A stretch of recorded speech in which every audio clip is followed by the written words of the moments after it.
What's going on, everybody? My name is Alex Freeberg, and in today's video we're going to be discussing the top 5 reasons why you should not become a data analyst. Now, I am all for people becoming data analysts. I think is a fantastic career and a great job to have, but there are some people who just should not be data analysts. Many years ago, when I was first starting college, I really wanted to become a doctor, and so I went to school to become a doctor and started taking all the classes and investing a lot of time in order to making that happen.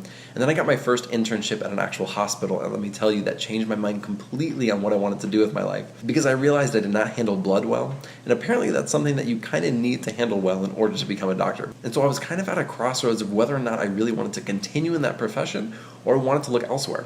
And so if you're wondering if you should become a data analyst, here are some of the things that I think you should look out for reasons why you might not want to become a data analyst. The first thing is that you're not a self-learner. You may need a lot of instruction or a lot of help in order to do specific tasks.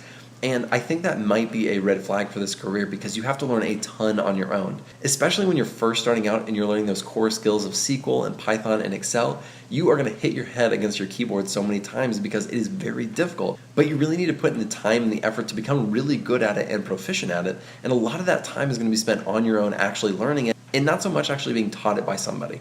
And you're also going to have to do a lot of learning on the job. Even if you do learn those core skills, every single company is different and they're going to have lots of proprietary softwares, or they're going to use different softwares that you've just never used before. And so you really just need to have that attitude of self-learning and being able to figure things out on your own. The second thing is you get frustrated very easily. Now, there are a few things where my wife and I are very different, and one of them is the way that we get frustrated. And so I am the type of person who I like to try every single option before I actually start getting frustrated at something. So take our baby, for example. The baby cries a lot. And so when she's really fussy, I will try to swaddle her, I'll try to rock her, I'll walk her around, I'll walk her outside, I'll do lots of different things that I know have worked in the past. And then if all those things don't work, I might get a little frustrated.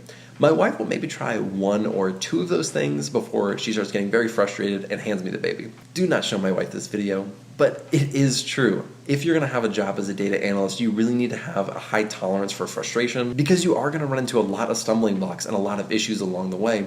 And if you don't take them in stride, it can be very difficult to really accomplish what you're trying to get done. Whether that's debugging code, or you're getting really frustrated because you can't get the right visualization, or you're waiting on that coworker to send you something back that you've been waiting on for like 3 or 4 days that's really important, but they just can't get it back to you.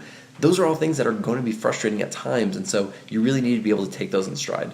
The third thing is you hate doing hours of manual work. And I don't mean like building a house, I mean more like you don't automate something, and so you actually have to do it by hand in order to get it done. So you're saving files, you're working in Excel, and you're doing all the transformation of this data by hand every single time. I mean, these things can get really tedious. At a previous job that I was working at, I would spend almost 3 or 4 days on one report for a client at the beginning of every single month because it was such a huge thing to actually automate and work with the programmers to do. We just decided it wasn't worth the investment, and so I had to do that every single month for 3 or 4 days. And it was a lot of work. It was a ton of manual work working in SQL and copying and pasting the data from SQL into Excel and then building the pivot tables and all the visualizations from that data. I really think I just didn't mind it because I was getting paid more than I thought I should be getting paid. So I was just more than happy to do really whatever they needed me to do. But to be honest, it was a lot of manual work, and I could easily see somebody getting frustrated at that kind of work. The fourth thing is you don't like working with people. There are almost no data analyst jobs I can imagine that you don't work with people a lot. Even if it's a completely remote job, you're going to have to be messaging and emailing and video chatting a ton of people every single day. And so that is a really, really core thing that you need to be good at, which is communicating. Oftentimes you're going to be working on a team with managers or developers or other analysts just like you. And so you're going to be working with people a lot and talking about deadlines and projects and tasks and all of these things. You may also have to talk with clients about getting access to their data or resolving issues. And so again, that's just more face-to-face time with clients. Or you may have to work with third-party vendors where you're either buying software from them or getting data from them. In any case, you're working with a lot of people. And so if you don't like working with people in general, this may not be the career for you. Number 5, which is our last one, is thinking that you're going to get really rich by being a data analyst.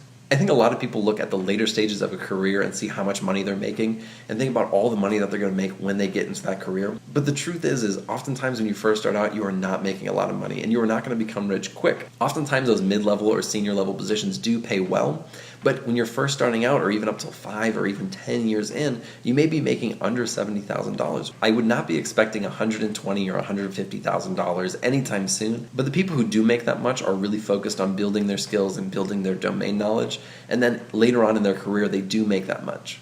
So I hope that this has helped you, and I hope that if any of those sounded like you, that you'd really think about if you want to become a data analyst before you invest the time, effort, and money. And so it is a big investment, and so I hope that this does help you in the long run. Thank you guys so much for watching. I really appreciate it. If you want to support this channel, you can find my Patreon link in the description. Be sure to like and subscribe, and I'll see you in the next video.